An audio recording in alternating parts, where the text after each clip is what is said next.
welcome to a foreigner in the Philippines who just came out from shopping for clothes. That's our bag there. Clothes, underwear, shoes, slippers. From Josie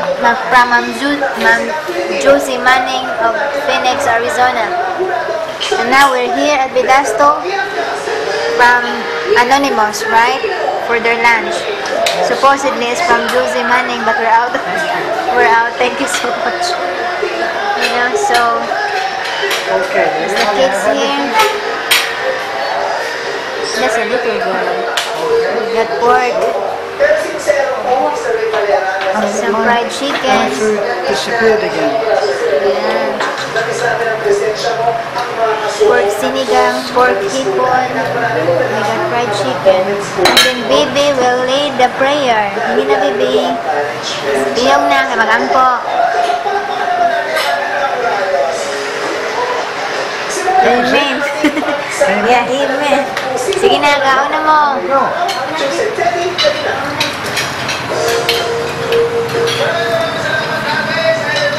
Yeah, Anonymous because she or he wants to be anonymous. Thank you so much for this experience for the kids. So please like, comment, and subscribe. Have a good day. God bless.